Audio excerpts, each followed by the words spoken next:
we're going to work back on with the ISTA again. Eric was asking yesterday if everybody got a chance to log into ISTA, and I believe about half of us did. Who did? 1, 2, 3, and I believe also Winter did too. Winter's on his way over. And then so what Gianni just did on this car is he put some turbo hoses on it, and we're gonna have Eric's gonna walk us through like the adaptation of like the wastegate and other things. We already did the oil filling bleeding procedure, so that's done. The car's running, and that's it. Take it away, Eric. All right. I got it. What bleeding procedure did you do? I didn't catch that. The just oil bleed procedure. Oh, right. Engine oil Okay. bleed. Right, because you had a component off, which is technically not in the oil circuit, but it is in the oil circuit. It's more of a consumer than in the supply circuit. But who's going to risk it, right? It does say if the turbocharger was removed, the SIB says to do the bleed procedure. So it's like, awesome. Okay, may as well.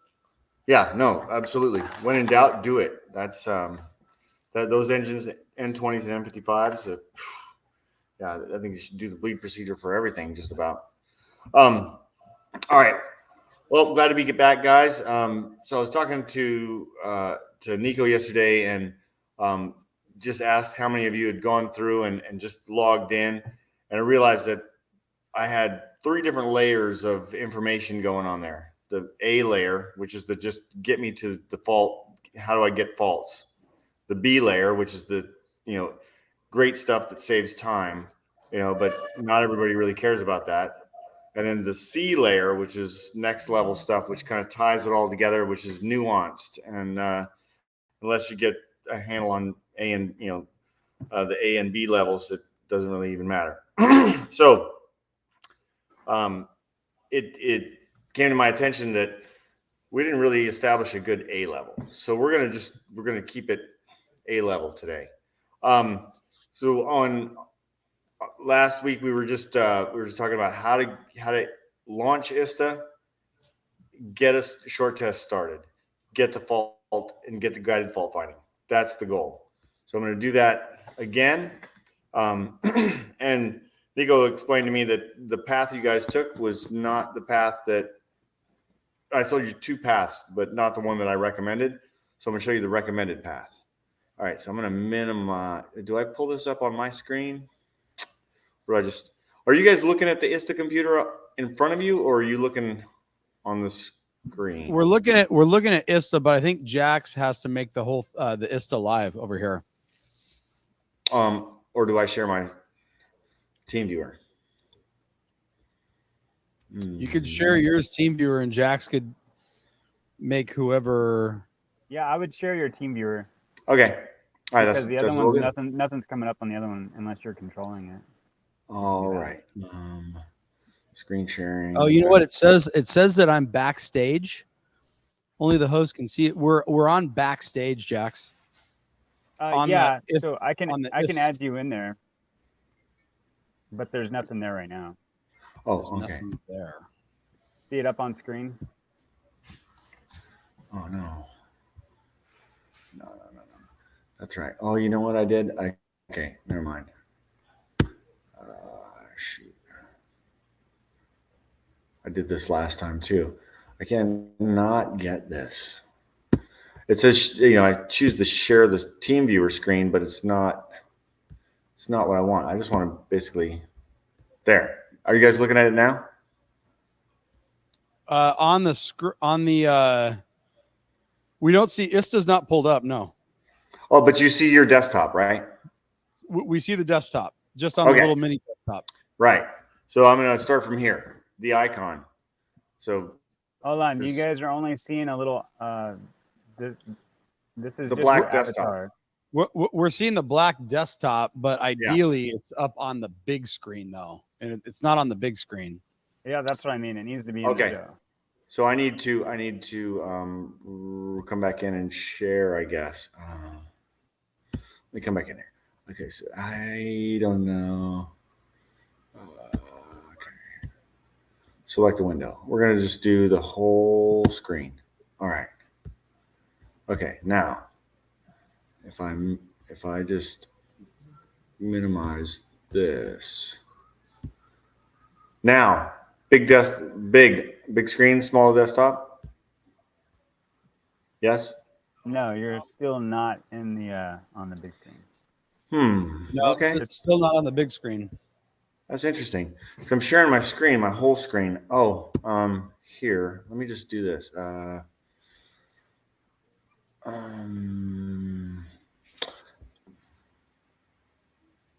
What the heck? Show. I don't know. I don't know what that's all about. Block the screen. Okay, cool. All right, let me let me give this another whirl. All right, so I'm going to share my screen. Share screen. I'm going to do the whole thing. Okay.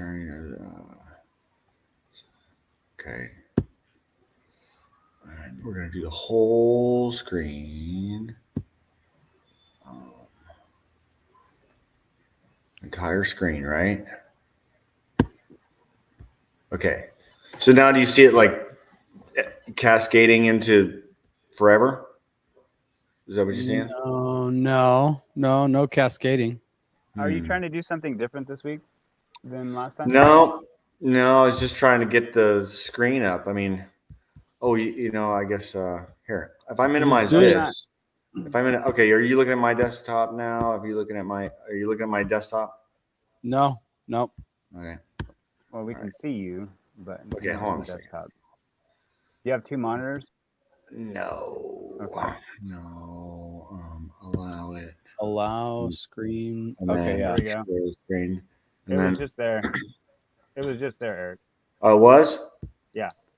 Okay. In the backstage down below. It was just there, whatever you did. This? You see my screen now? No. Not yet. Dang, man. Okay, hold on.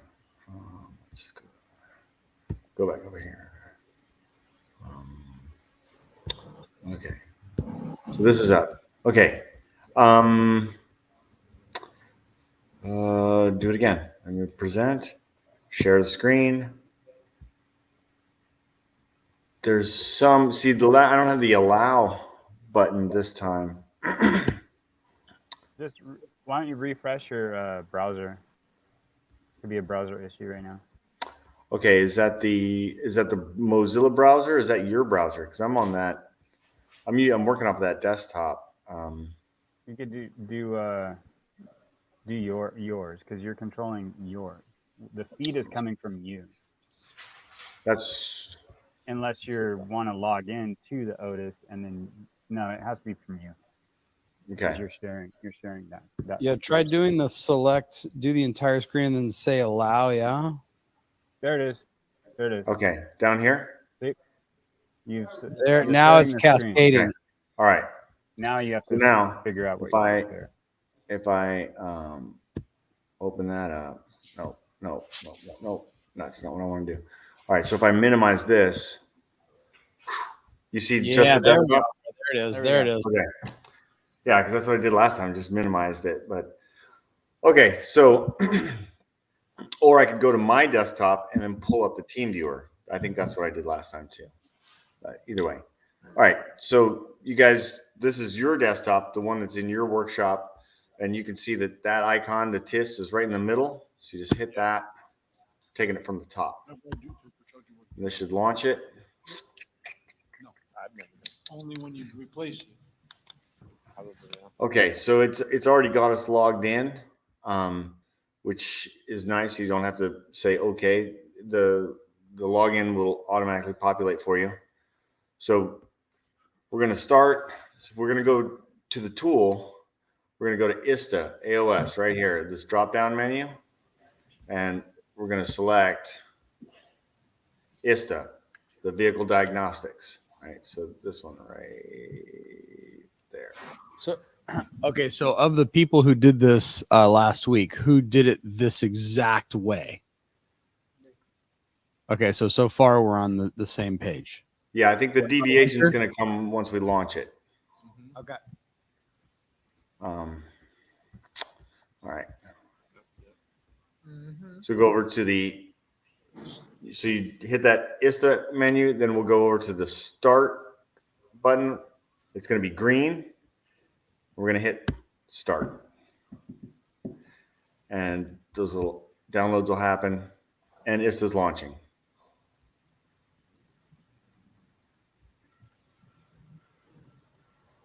I think we all did it like that, no? Well, no, some people didn't back out all the way. Oh yeah, they just started. They cheated, huh? Yeah. No, the same thing. Felipe. That guy right there. All right, we're going to accept the terms and conditions. And oh, what the hell? All right.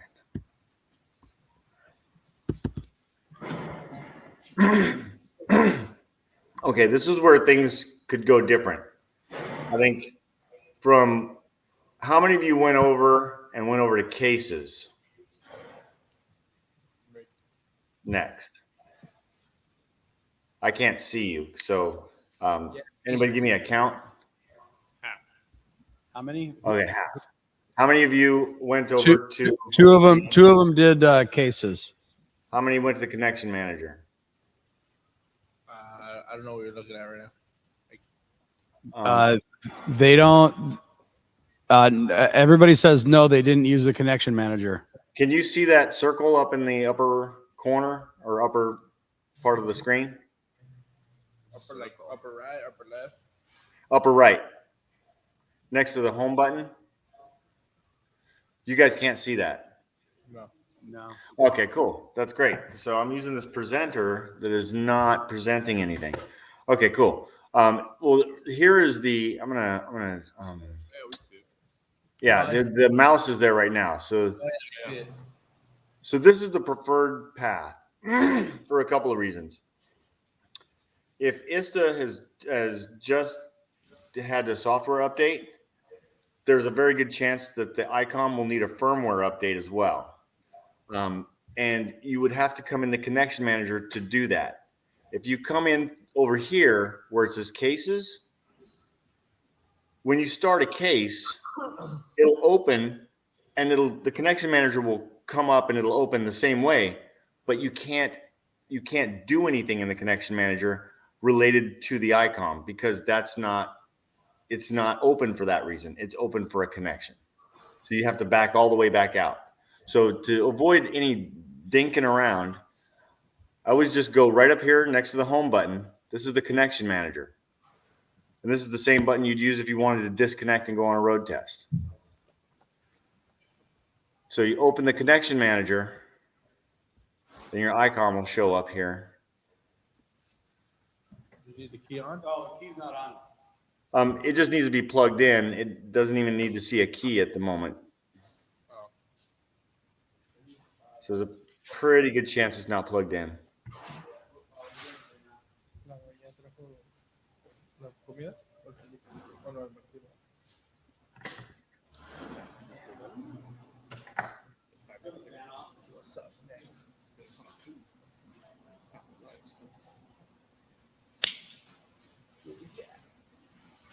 Oh, look at that.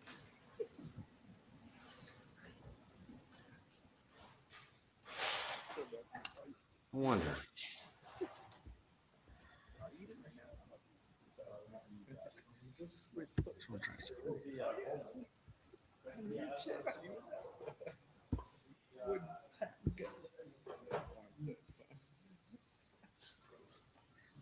All right, can you see ISTA on your screen now?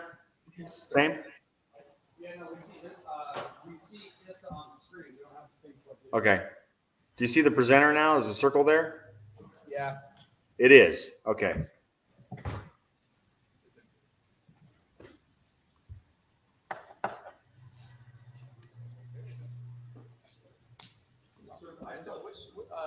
which circle is it talking about? The lower right. Is there a circle right in the middle of where the ICOM should be showing up? Oh, like red.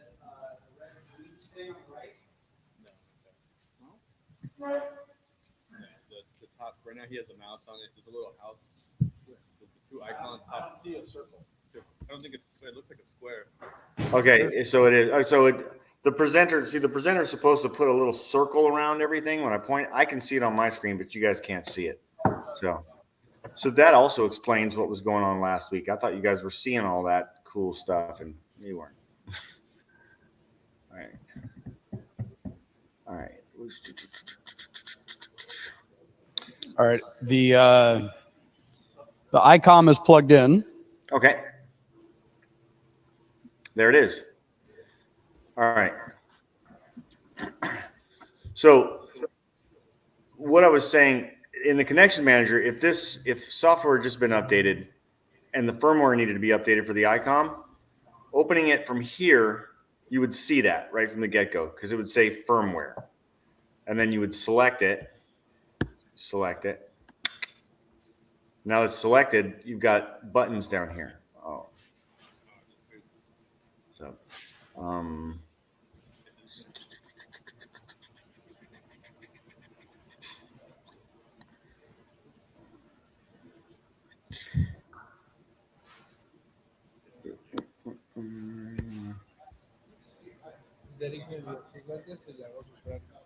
did you guys unplug it? No, we didn't unplug it. The lights are still on, blinking. We had it and then it just dropped out.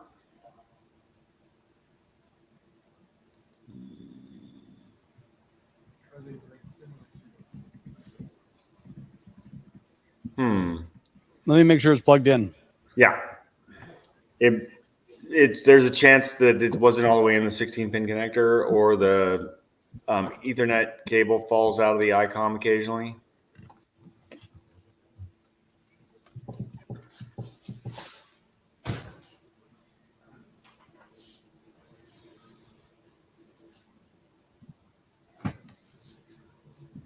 So it's blinking system. That's Okay. done. LAN is blinking now. All right, so it'll show up here in a second. What was the connection issue? I'm just wiggling connections.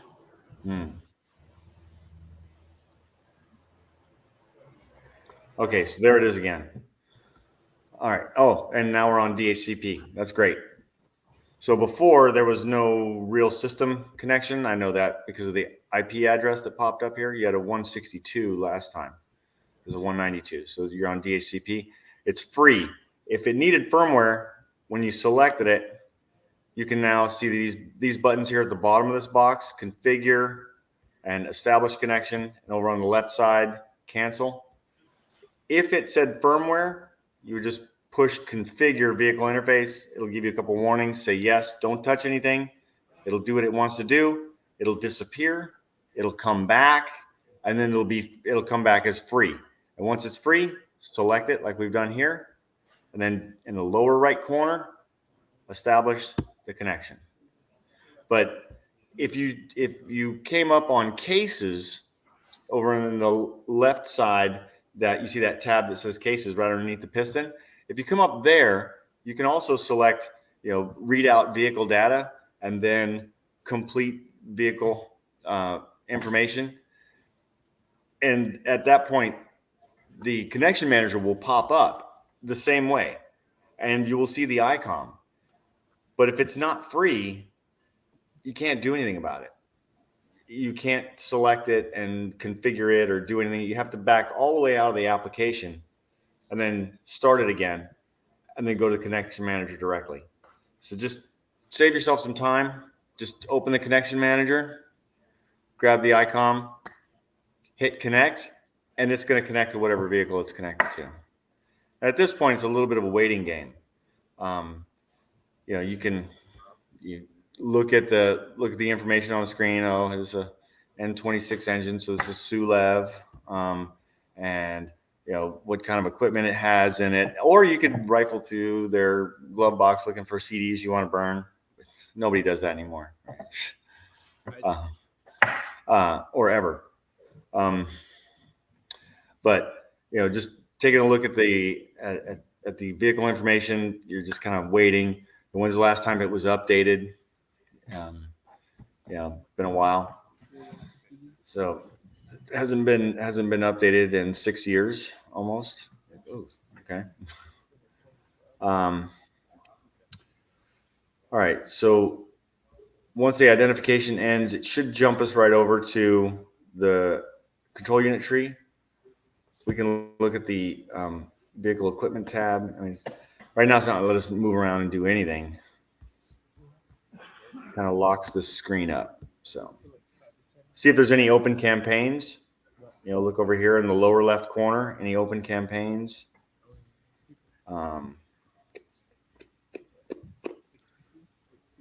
First registration, that's important. When looking at bulletins, there's production date and first registration. That's all right here. What about the turbocharger oil supply line? What about it? As far as a warranty, extended warranty? As far as it says, it's a completed campaign. The first one right there. The oil supply line, and is that one that you guys just did? Yep. Okay, so we can look at the vehicle history and see when that was done, because it's possible that it was We did the turbocharger oil supply line, right? Yes. Okay. Was it as part of a coolant leak repair, you just for good measure, or was it actually leaking? What was leaking? Coolant line was leaking. Yeah. So it's kind of compulsory if you're in there, because of where they're located, that you would just do those while you're there. Could you go over that lower list real quick of just like turbocharger, service action, replace thermostat, program control, blah blah blah? What does all that mean? What does that mean? So these are individual campaigns. So these are this is actually a recall, and so you'll have the bulletin number B111716. So if you wanted to look up the bulletin, that would be the bulletin number. B111015 for the service action to replace the thermostat. B121912. So that's going to be SIB, obviously.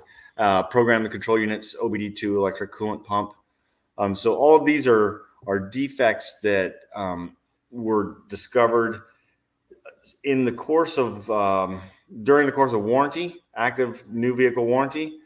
Service actions would be performed without question. The advisor would just upsell it in a way that was not an upsell. Just, hey, while we're here, we have the service action we'd like to perform, if you don't mind, and get the time, not necessarily the money. If it's a recall, it doesn't matter.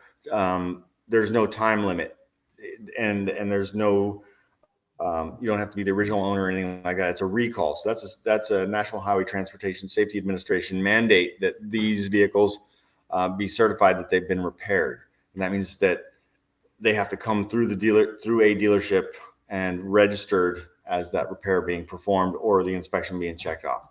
So the recall was the oil lines, and that's most likely due to oil in the proximity of extremely hot exhaust. Could be a fire hazard.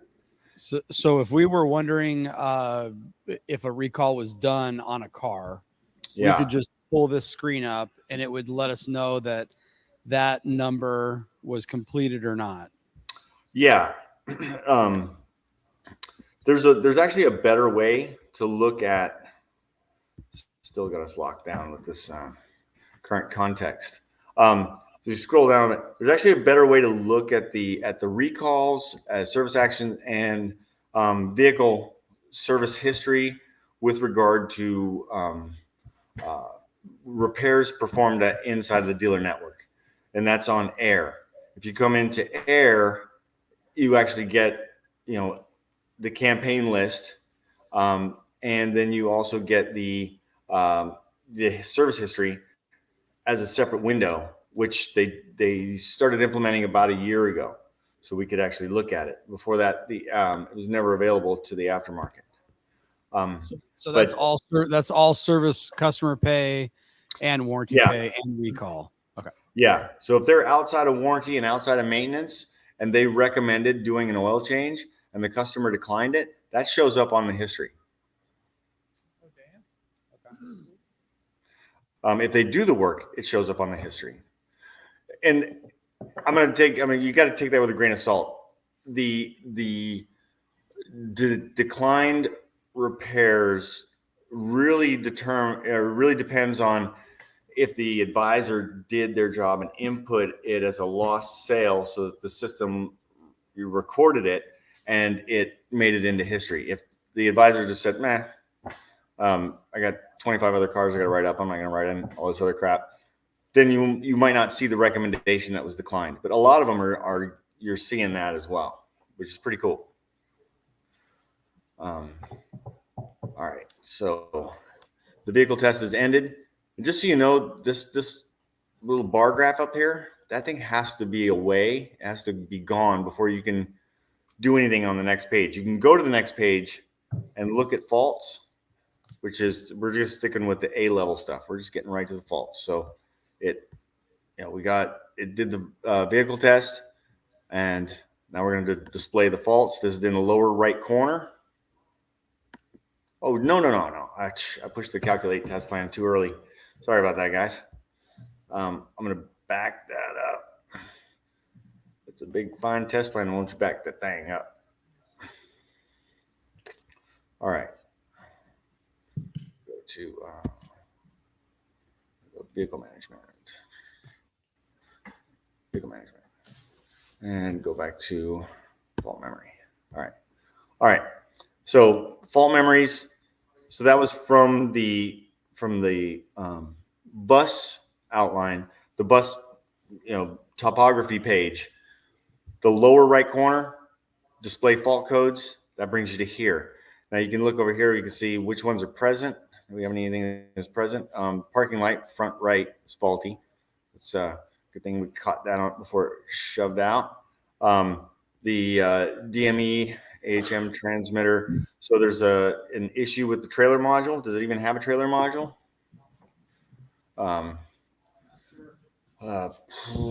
Probably not.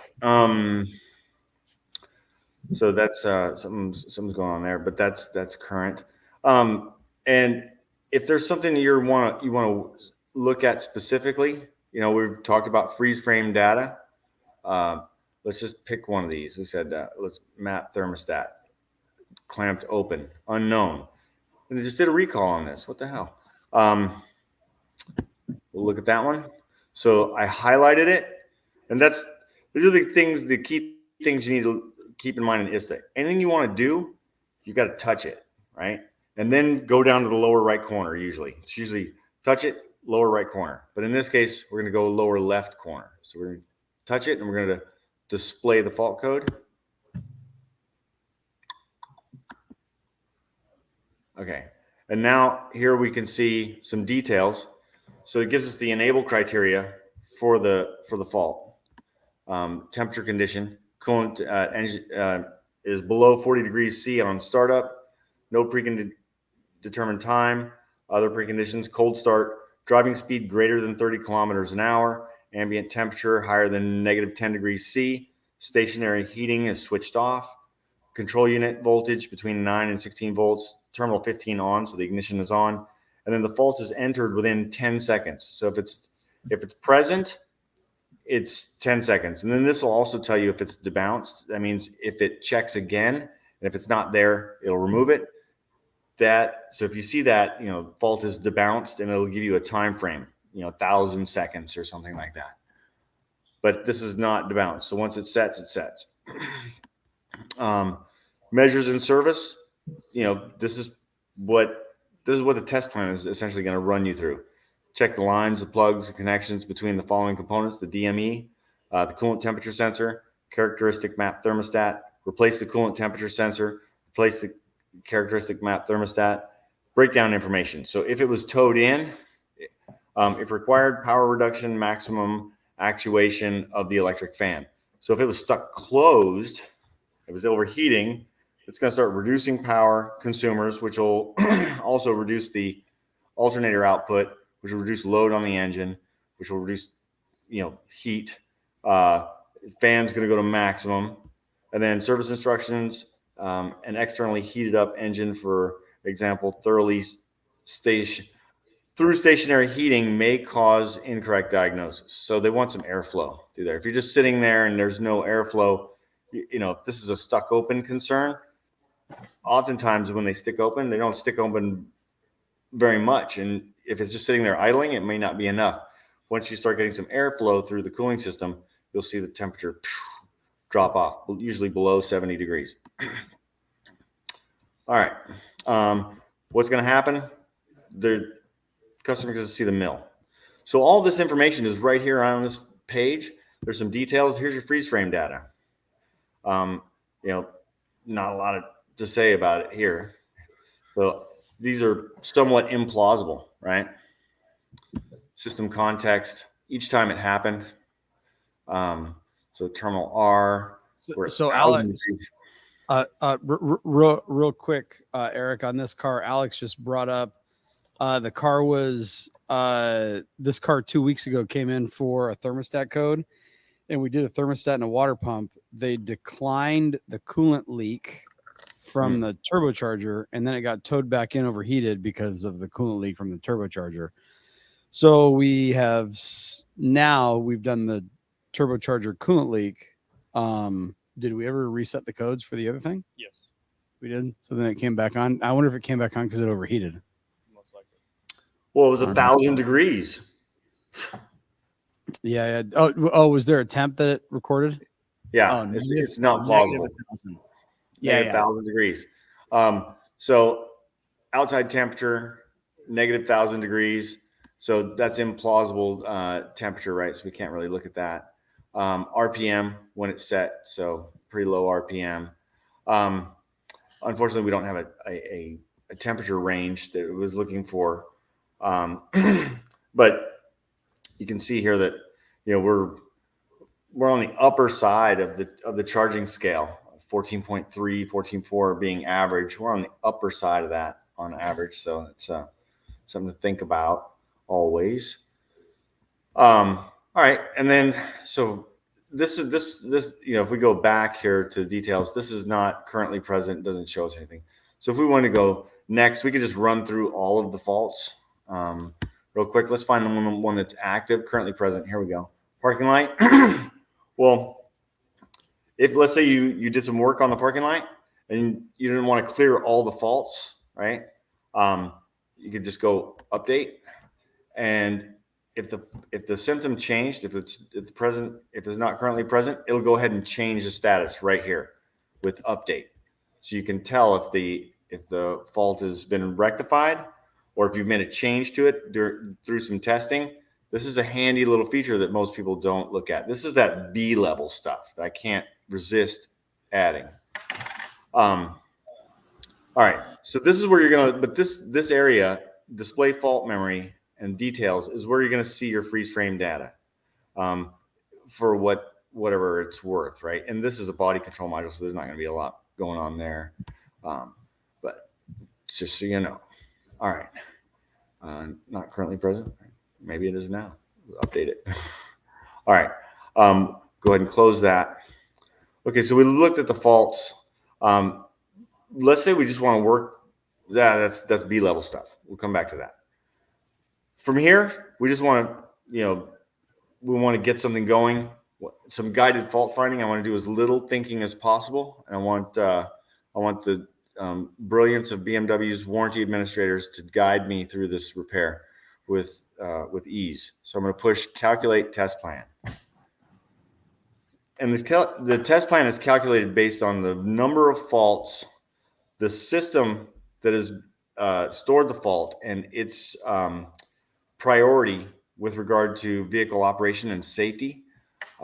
And that's how it ranks these as a priority. So we've got a bunch of priority 3 faults, ranging all the way down to like 6, I think, probably. Yeah, 6, 7. So these FlexRay CAN bus faults are 7s. They're really not even worth looking at the moment. Interior light, or the lights. That's the other thing is if you see these ABL is the test plan itself. And if you're not sure, this is some B-level stuff coming. If you're not sure why the test plan is up there, the third button from the bottom left, display fault patterns, it shows you the fault codes related to the individual test right above it. So this is the welcome light, repeat, lock, active. That fault is why this test plan is here. Remote control and receiver, remote control battery, under voltage. That's why this test plan is here. Then there's some information about check control messages. So that's the whole check control message plan. So that's kind of interesting. Do you guys, I know you just did the turbo, but you just did the thermostat, and we got a thermostat fault, didn't you? You want to look at that? I think that's probably prudent. And it's level, it's a priority of 5. I don't see anything on here for the turbo, but we'll come back to that. All right. So remember, if I want to take action in the BMW test environment, I need to touch it. So I'm touching the test plan, ABL. That is the test plan, map thermostat. And then I go to the bottom right, display, and take it from there. So it's select, lower right, select, lower right. That's the, depending on how you do that, some of you may look more German than others. Or Argentinian. 1/16, We have a 1/16 German here. Just that's FYI. good. So the 1/16 of him follows directions with implicitly.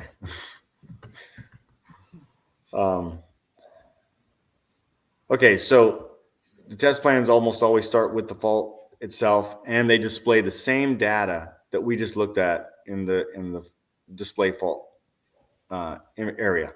So all of that is in it's the same stuff. So usually you've already looked at that, right? If you haven't, now's a great time. So we'll hit next, right? We selected it. We've hit next. Or did I hit next? I did. I hit it. Okay, I've hit it. I'm going to stop hitting it.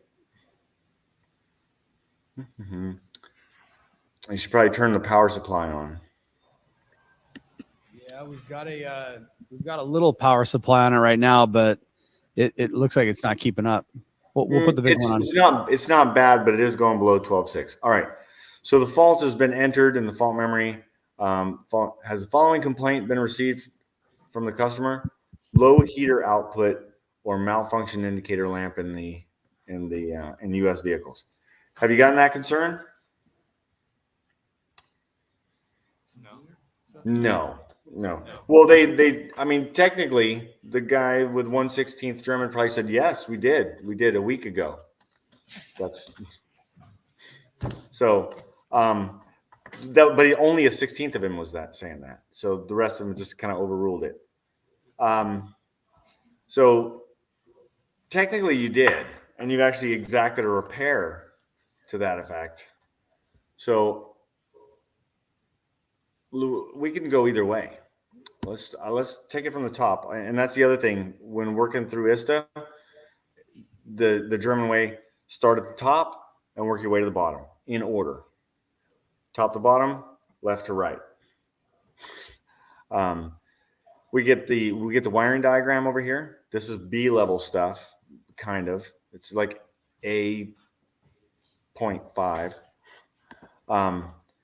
You see these tabs are selectable. So I just went there. I'm back to the test module. So if I want to stay in the test module and go next, that needs to be highlighted. If I want to look at the wiring diagram, select that, and then come down here and see full screen. You can go full screen, and then the second from the left button, I can zoom in because I'm old. And we can take a look at the map thermostat. So There's a map thermostat right there. So we've got depending on what this is. So this is going to be, what is it? It's not clarifying it. Sometimes we'll see there'll be a designation. It can be a yellow, white, or a white wire. And then the other wire can be a gray or a yellow. So if it's yellow, white, it's going to be gray. If it's white, it's going to be yellow. And there's usually a designator on one of the items that'll tell you like N20 or N26, and then you'll know for sure what you're looking for. But if you're going to go look at it, you'll just look. Okay, so yeah, we're not seeing that. Usually it's on one of these. It's usually over to the left first, but I can't get any further than that. So just so you know. So it could be one, anytime you see it like this, it could be one of these colors on one wire and one of these colors on the other, but they'll be together. So the top one will be the top one. Bottom one will be the bottom one. That's the pair, the set. So we're on pin 46 of A46 star 3B. Okay, good to know. And then pin 37, coming back on pin 37 of A46 star 3B. These are hyperlinks. You can select them. Cool thing about that, this is B level stuff. Sorry. The hyperlinks will take you over to connector view and the location. So if you're looking at the DME, if you select this, it'll actually get bigger. So 46.3B, that's this connector right here. Okay, cool. So if I'm looking at that, it's going to be right there, right? Yeah, it's going to be right there, right there. And then if I wanted to look at the connector view, keep in mind, this is the connector removed and you were turning it up facing you and you were looking at it. Keep that in mind because when you flip it around and plug it back in, everything's backwards. So this view is you holding the connector looking at it, not as it's plugged in, So, pin 1, they're here when it's plugged in will be pin 1 over here. Keep that in mind. Did you have any? Johnny? Yeah, we did. We were cranking it. Okay, Just so followed it just so we can do the timing. Okay, so when Johnny did the priming, you did disconnect No, I that? did, yeah, I did for sure. Yeah, I just He followed for it. sure So it's disconnected the that. coils, Perfect. like that one thing, cranked it and plugged it back in. So, Oh, so you just disconnected 3B? correct. Nice. There we go. There's the answer to all of the issues. And, and look at that. Johnny just did the work. He might have even done the thermostat. And he's like, oh, man, what's going on? He's trying to figure out how to explain to Nico that the thermostat fault is back. But luckily, he looked at the wiring diagram and said, oh, that's the one I unplugged. It's that one right there. Okay, cool. We're good. I don't need to tell anybody anything. I'm a superstar. Way to go, Johnny. Sweep the leg, Johnny. All right. So now we're going to get out of here. We've looked at the component location. We've determined there's no defect because it's induced by us during normal course of repair. So we can go ahead and close that. Now we're in the wiring diagram tab. We'll go from full screen. Now we'll come and select the test module, right? Touch it, and then move to the right. Next, moving on. And we still left it on yes. Dang. Now we're going to lie to the test plan so we can get out of here. Allow it to fully cool down, seal the coolant return hose from the thermostat. Here's kind of a test module that they're going to have you run. And sometimes, anytime you're inside of the ISTA test structure, this is something I've done forever. When they give you a test plan or a test procedure, pay attention to the test procedure because you can implement it yourself later without a test plan. And if they give you nominal values, if they tell you the target value, write it down because they stopped putting target values, nominal values in service repair information because they expect you to use the tool and the tester. They don't need to tell you that stuff. The tester will tell you, and it'll tell you right before you read out the value and verify it. But if you're just working with an aftermarket tool or it's something you want to know because you're running into it all the time, write those values down. And just over time, you'll have a that's kind of that when we start looking at live data again, that's how you come up with, known good values and known good parameters to compare your live data to.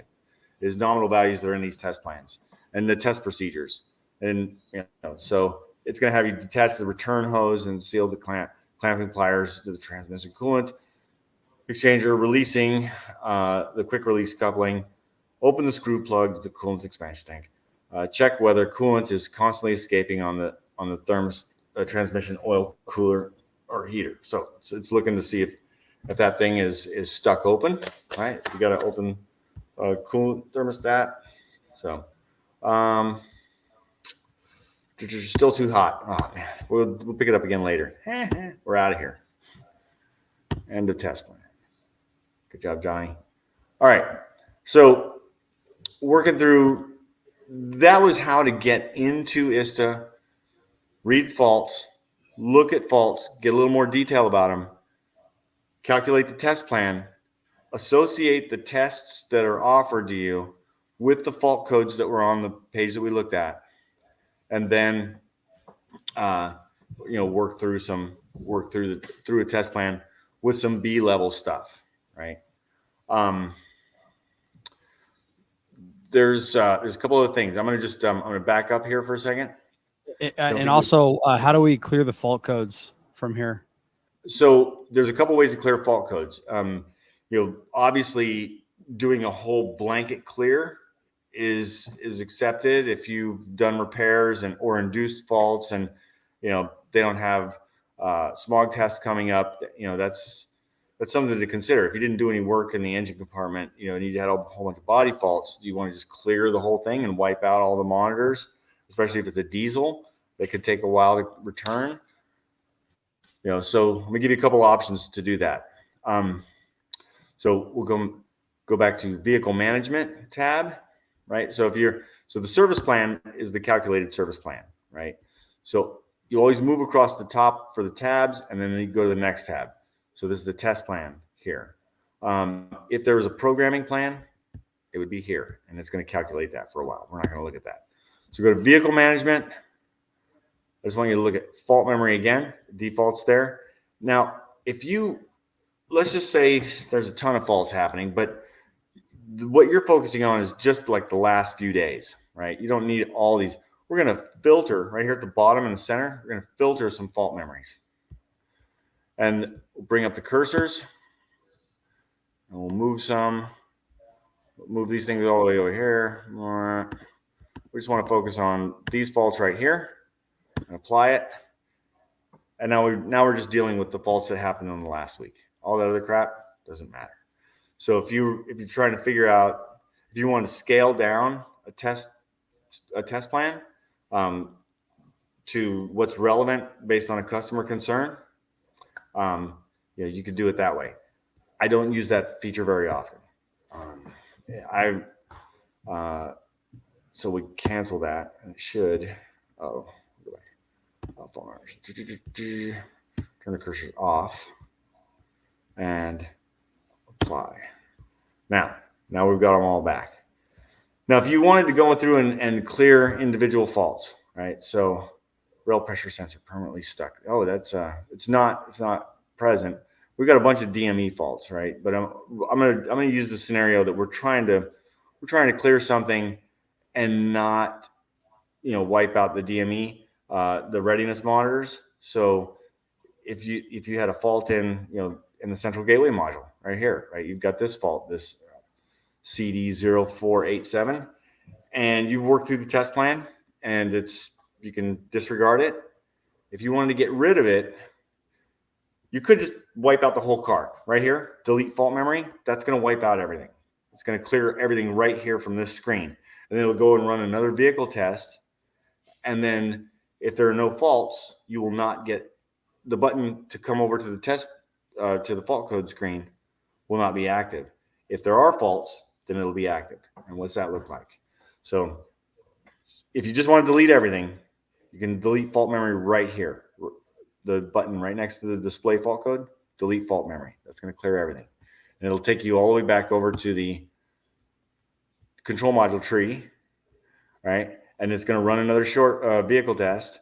And then this button, in the lower right corner, display fault memory. If at the end of the vehicle test, it sits there and this button is not, it's like this button here, the call up ECU functions. If it's grayed out, there's no faults. If it's active, if you can select it, there's faults. And then you would display the fault codes and see what's left. But if you want to go in and just clear the faults in one, so we'll select, we got 50 minutes from when we started. All right, we got 10 more minutes. We got to cut out. You select the module that you want to remove faults or possibly even look at live data. Select it, and you would call up control unit functions. Used to be called call up ECU functions. Select that.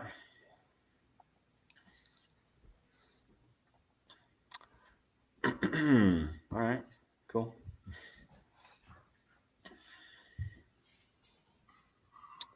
All right, and now here's the central gateway module, the identifier, control unit responsive. You can do a control unit test, which pretty much will tell you if it comes up as not communicating consistently, the test will possibly knock it out of communication again.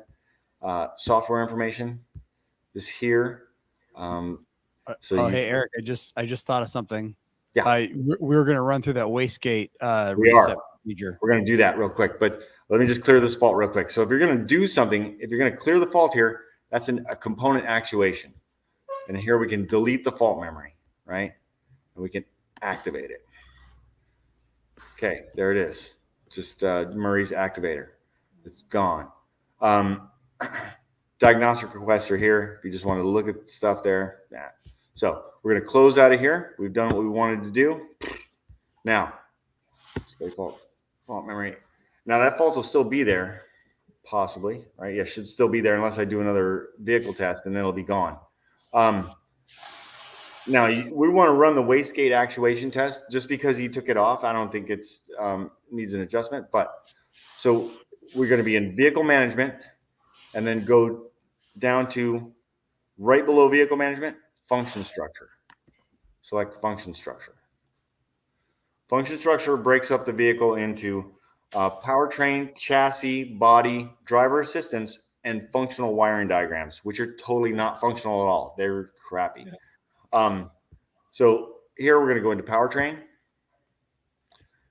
We're going to be working in the DME. So the engine electronics, MEVD, that is the DME. We'll select it, drop down menu, and then we'll go to, should be down here.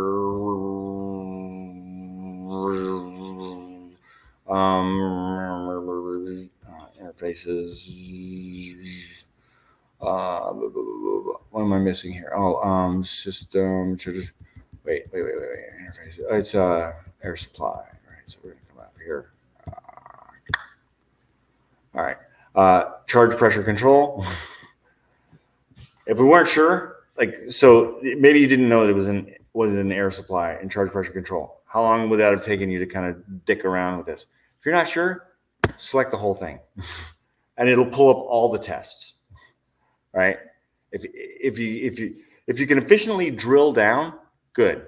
If you get to a point where you're standing there for more than a couple seconds, select the thing that you last selected to drill down on, and just take the whole kit and caboodle. It takes a little longer to populate the documents area over here on the right, but it's going to show you everything available, right? And then you get a better chance of picking out your test plan.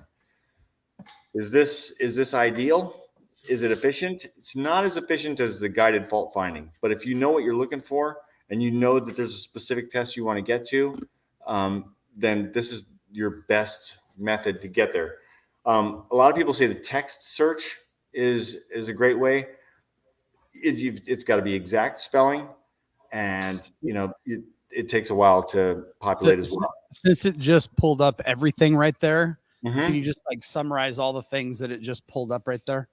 Okay, so these are ABLs. So those are test plans. If you are not sure what this abbreviation is, over here in the lower left corner, there's a button called filter. Select that.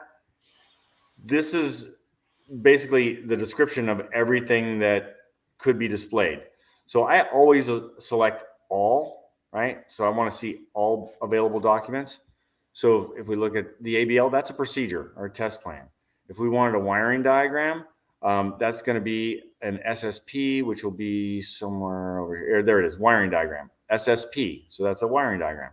If there's a EOB, that's going to be a pinout, right? So our installation location, EOB. There'll be PIB is a pinout. Torque spec is an AZD. And over time, you'll get to know these. But if you're not sure what the hell that initial is, just hit filter, pull up the list, find it, and go, oh, that's what that is. I don't need that shit. Or, oh, that's exactly what I'm looking for. All right. So these are all test plans for all of these available systems. Accelerator pedal, activation of Valvetronic, alternator, the automatic engine start-stop fault patterns, blow-off valve, catalytic converter, check control messages for coolant too low, charge pressure control. Now, we probably want to run that one, right? But there could be a wastegate option down here too. So it wouldn't be the blow-off valve, but wastegate.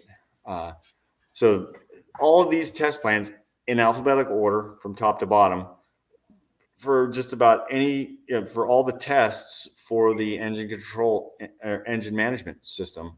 So we'll scroll on down You guys here. see all that?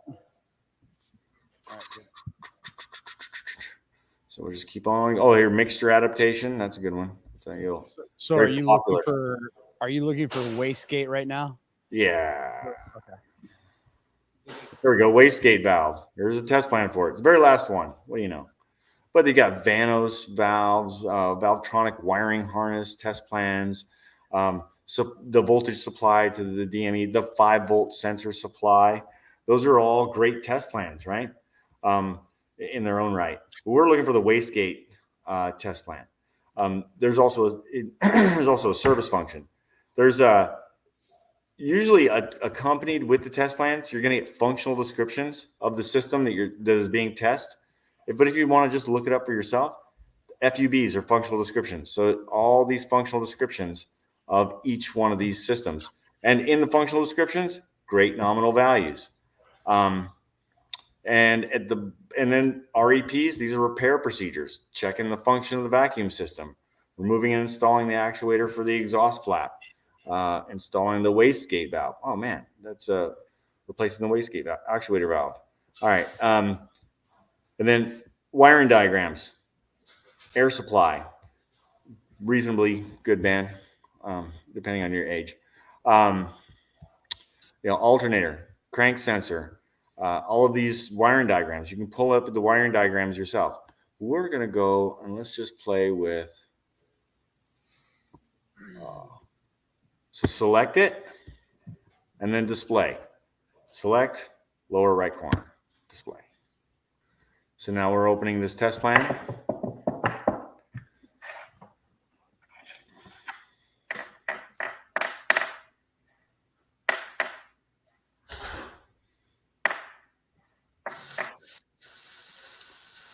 And there'll be like a TED or here's repair instructions, which may have some information as well. So interesting note here. Oh man, why did it do that? Oh, so we had great repair instructions and then it just got overwritten with stuff that is far more important to you than this. This is what you really want. All right. So if they haven't corrected this, these instructions are actually backwards. The rotation is backwards. So your plus and minuses will be backwards. It's been a while since I've done it, so I can't remember, but they will just keep that in mind. So what's going to happen is that there's no fault code saved. So it's like, do you want to continue testing this? Because warranty is not going to pay you. That's pretty much what it's saying. And I said, yeah, I'm going to continue the test because warranty's already screwed me over since I only get 3/10 for all diagnosis now. That I don't know if you guys knew that. You get 3/10 for every job line that isn't maintenance work, and anything that's diagnostic, you get 3/10, right? And they figure that you're getting the 3/10 extra on all the other job lines, that it'll make up for the hours you're not getting on the diagnosis, unless all you do is diagnosis. Interesting pay structure that just went down recently.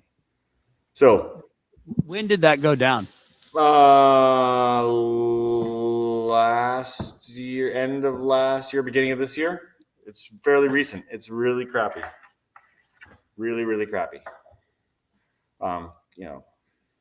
So it makes guys like me kind of go, what the fuck am I doing here? Which is exactly what I said. So we're going to continue the test module. And here it's going to go ahead and it's going to run an actuator test. So you should hear it. It'll go, and then it's going to tell you a value that it comes up with. Oh, I had to hit next, right? Select and next. We're going to keep this information up here just because this is what you need. Okay, so it's evaluating the fault memory, which there's not any faults. So it's automatically continued. Since there's no faults, regarding the wastegate valve, the functional check is carried out in the following step. Okay, so here it's going to carry out the functional check. It's going forward. Do we hear it? Oh, was that it? Did you hear it move? I don't think so. I didn't hear anything. I'm standing right over it. Huh. All right. I'm actually looking right at it also. All right. Well, it's not coming up with a value yet. I hit next. There's no hourglass. Notice there's no hourglass here. So you don't want to pull the trigger too hasty. If there's an hourglass there, don't push next. Push next. Oh, now we have an hourglass. So we'll just sit here. Okay. Terminal 15 is switched off. It's going to wait. It's switched on. There it is. It's quite. It moved. It's very quiet. You don't hear it. So the system carried out the automatic test. Press next to start the test. Okay, I think it's already started. Wastegate valve system test is complete. Okay, next to continue, and it should give us some values. All right, the check of the electric wastegate valve was carried out successfully. No fault found. Continue test plan. Okay, well, that's really lame. So even if there was no fault found, they used to give you the value, what the stroke value is, or the adjustment. So you can kind of tune it in or tune it out. You could, you've got a little bit of wiggle room back and forth that you could make adjustments here on the linkage. So they're saying there's no fault. And in your case, if you had just put this waste, if you put let's just say you replaced it, you put the thing on, right? You kind of get it all snugged up in there, and then you run it. If it needs to be adjusted, it's going to tell you what the measurement was and what the target was. And then you're going to know, do I need to, make it longer, or do I need to make it shorter, or vice versa, because it might be backwards. So keep that in mind. I think this is, so yes, they actually fixed it now. That's correct. Actually, no, that's for the length of the rod is correct, but for the value, it's opposite. So keep that in mind. I wish we could mess this up and then run it, and you'll see that. But it's a matter of one or two actuations before you figure out that you're going the wrong way, and that the indicator on the screen is just about the length of the rod and not the numbers. But that's how you would run this test. If you were running the test with AutoLogic or possibly Autel, this vehicle, it's what year is it? It's a 2012. It's a 7 of 2012. This is kind of on the cusp, right? It's an F30, but it could be a late E90, right? So most of those aftermarket test tools, they're going to want to throw up the vacuum actuated wastegate test. And for the life of you, you won't be able to find the electrical one.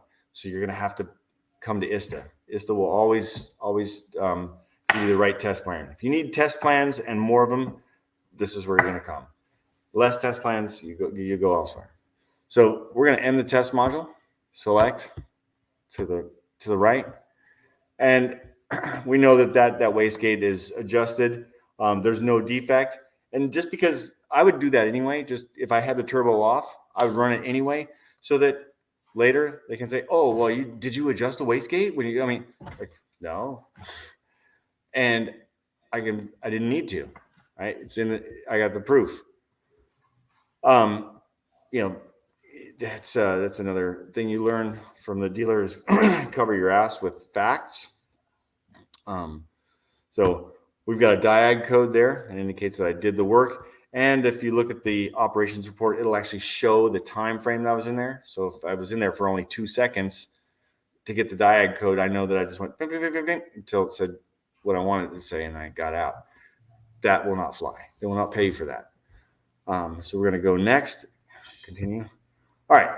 So all these test plans are available here. Now, if it was a service function, and then I'm going to get out of here, service functions, these are reset adaptations and whatnot. Those are also in the test plans, but these are easier to get to.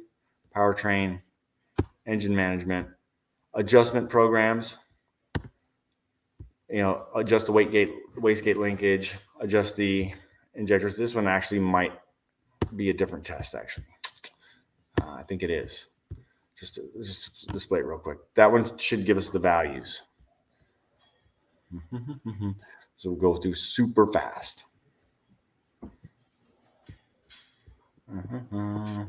Okay.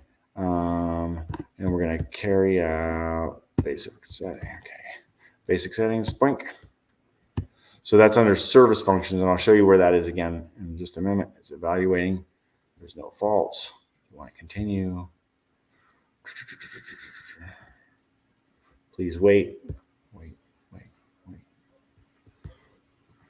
Okay, terminal change is carried out. I hit next. It's off. Back on. Waiting. Carried out. Next.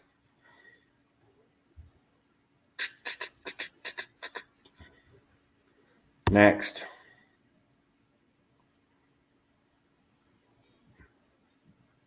Switched off. Okay, so actual value 1.97 millimeters, set point plus or minus half a millimeter.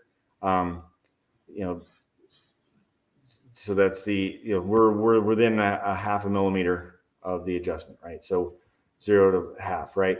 So the actual. So there's the value for closed stop wastegate valve is that. We've got it.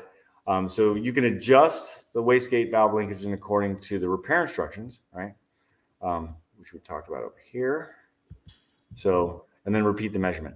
So we need it to be 0 to a half millimeter. So this actually could use an adjustment. It's negative 197. So we could make an adjustment.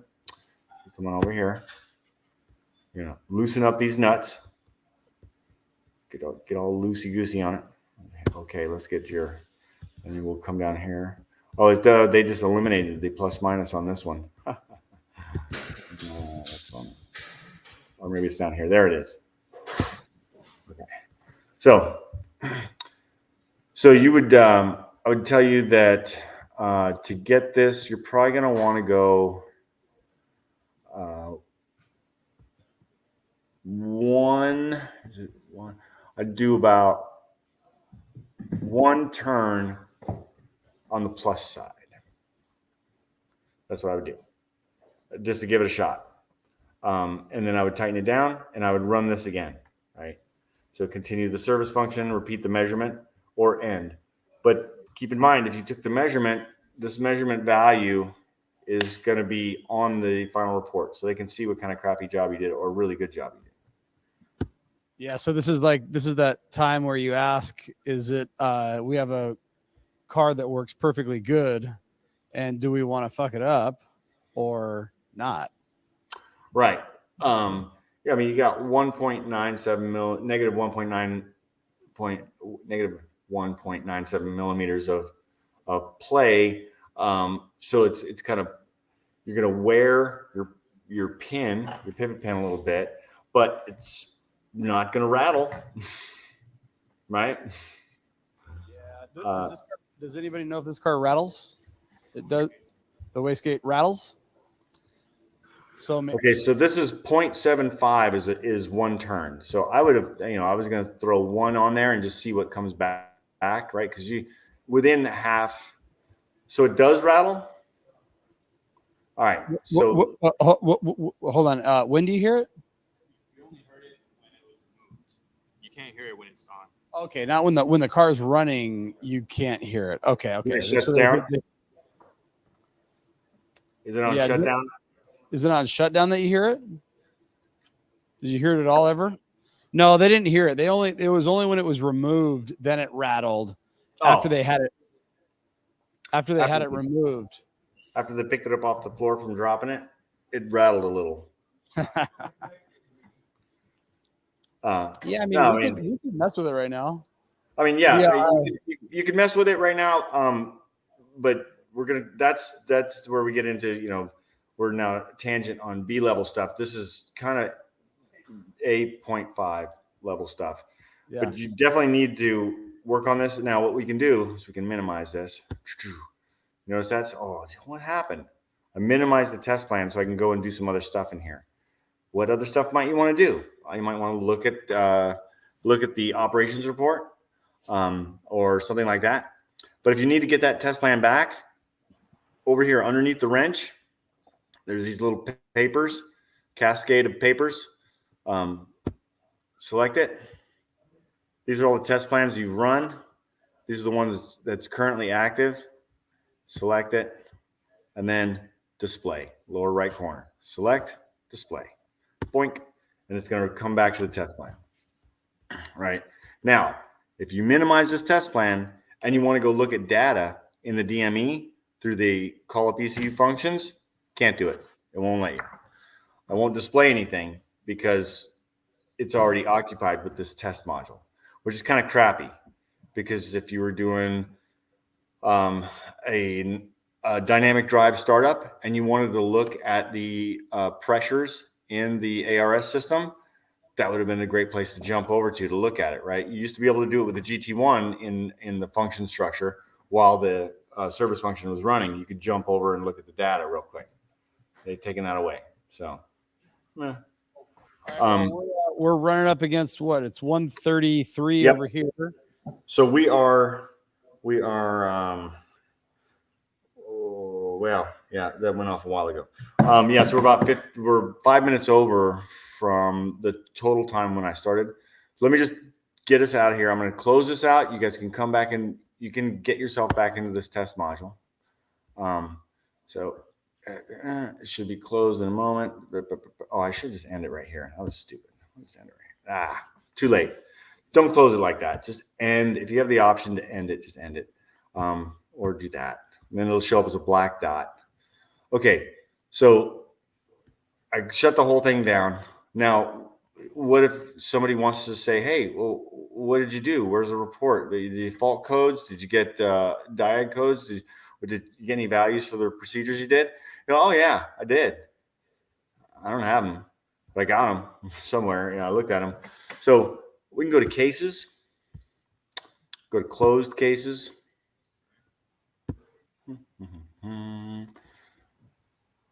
And because it's probably still active. It's right here. Okay. So this one's still active. So I can open this operation because it's still active because I didn't close it down completely. I should pull it up unless it closed. It did. It closed. Now it's going over here. Now it's over here. All right. So it's on closed cases. I can select it. I don't have to open the operation. I can just pull up the service case report from right here. Boom. And you should be printing these for every time you run through here. Print this. Print it as a PDF. What I like to do is I have a folder on the desktop that's called operation reports, and I'll make in that folder, I'll make another folder for the last 7 digits of the VIN, and then I'll put any operations reports or print screens in that folder as I'm working, right? And then at the end, it's on the desktop. It's all in one location. But this operations report shows all the diag codes that you've performed. That means you've completed some tests. It shows the fault codes, right? And the descriptions. It shows how long you were in the test plan as well. So right here is your duration. Oh, Jane. Just, come on, man. All right, right there. So the date, the time we started, and then the time we ended, right? So there's it shows you the duration that you're in there. So all of the faults, any diagnostics that we ran, any documents we looked at, if there was a wiring diagram we looked at, it'll be in here. It'll list it. So diagnosis and repair, service schedule. It was some perform the ABLs. We looked at. So we looked at the procedure for the map thermostat. Big Brother is watching. Right. So all this information is there, and then a programming plan. If there's programming required, it has a partial programming plan at the end here, and then tests that were not performed, all the way down to the end here, right? And so your ICOM and the details about that. So, and then I incorrectly closed it, so that's opportunity for a warranty department to just scrap the whole thing. No money for you. So what you want to do is you want to print this, right? So go to printing, set the printer selection, service case report. Okay. And then you'll get a little dialog box over here. We're going to go to a PDF. We should see should see like Microsoft PDF. There we go. Microsoft PDF. Print it, and then it's all right. And I can't remember the last 7 of the VIN on this, and I don't think I can move this right now. Can I? Here, Nope. hold on. Yeah, no, it doesn't matter. I'll just say F30. Lunch and learn. All right. It's NR45078. You can rename it later. I just put it on there. So I just threw it somewhere. It's there. But obviously an organized collection on the desktop where everybody can see that. If you have nominal values or wiring diagrams you want to print, put them in the same folder so they're all together. It just makes things nice. And then at the end, everything you've done is there, right? They can't, the values, like the actual and, what the target is, that's all going to be right on this report. So, and how long it took you to do that, it's going to be on there too. So there's some time settings on that. So that was, again, unable to stage at A level, but I hope that you guys got a better, straightforward approach to, we're going to go in and select our, launch ISTA for diagnostics, go to, the connection manager and launch from there. And then you can close ISTA up here in the corner, close it, say okay. And then, so we're leaving. I'm just going to leave this with you guys. You guys should probably go back to work. I'm going to pull up air, which is kind of the same thing, but no diagnostics. I'll leave the service history up for you. Cool. Thank you, Eric. Yeah, I'll talk to you guys later. Thanks again for having me. If you have any questions, please make sure to get them through the channel so I can answer them. Or if there's something else you'd like to see, or anything, or something you'd like to see less of, let me know. Thanks, guys. Thank you. Yep. Bye. Bye, guys. They all said bye, just in case you didn't hear them. I did hear them. I couldn't avoid the warmth that rushed over me, and I had to look up and smile and say thanks All right, and good. bye. All right, cool, man. All right, I'm going to just pull this up for you, just so you have it on the screen there. 078. This should pull up your service functions or your history. Okay.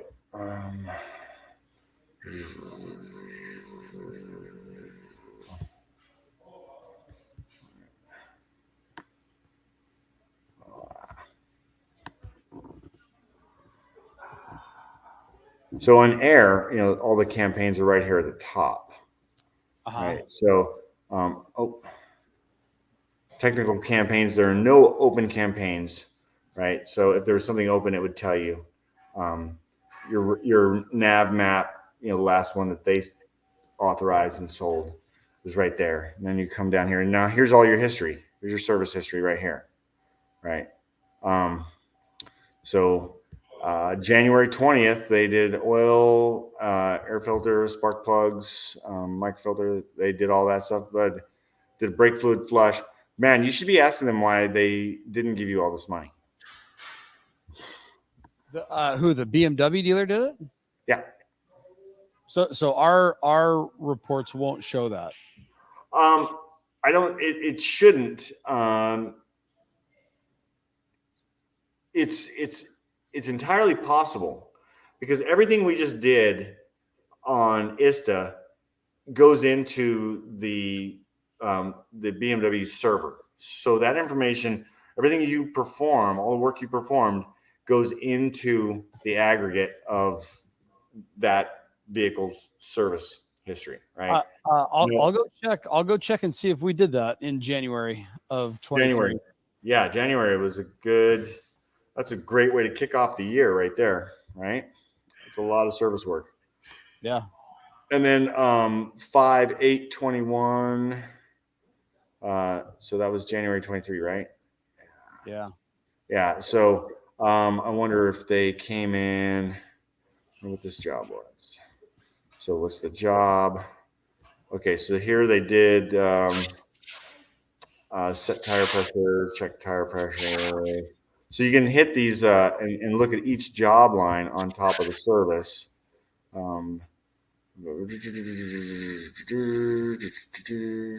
We didn't send that note like the customer's own words, like we value your time to expedite your blah blah blah. We don't put that on our ticket. That looks like a dealer. Yeah, because they did the video too. That's the other thing is all the dealers have to do the stupid. It's not stupid. It actually is pretty cool, but it takes time, and you don't get time for it. So, so let's see. Bulb warning. So bulb warning. Bulb concern. Long life bulb. What else? Perform the inspection. Refer to the multi-point inspection. What else? I want to see when that recall was performed. No,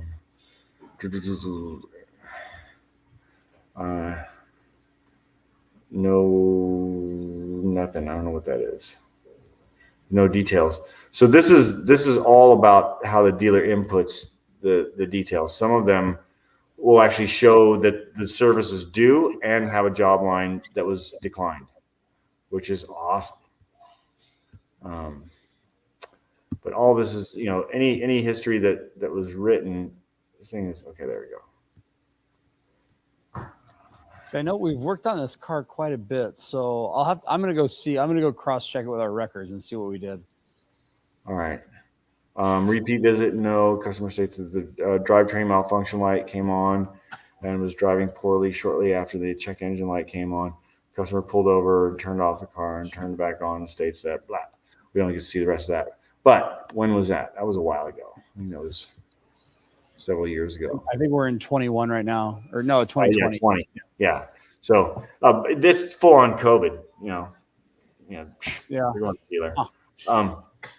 But so all of this stuff over here, they've added a bunch of different information, service contracts. If they had an active assist account or something like that, it would let you know up here.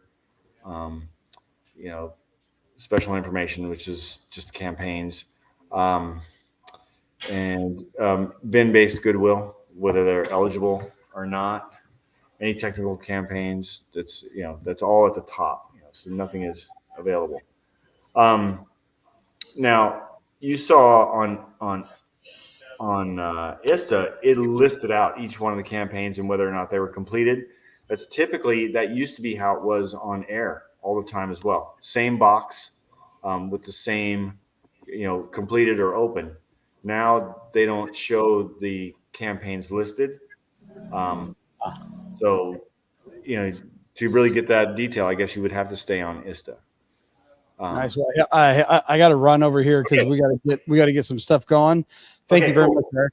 Thank you. Yep. Talk to you later. All right, dude. Yep. All right, bye. Bye.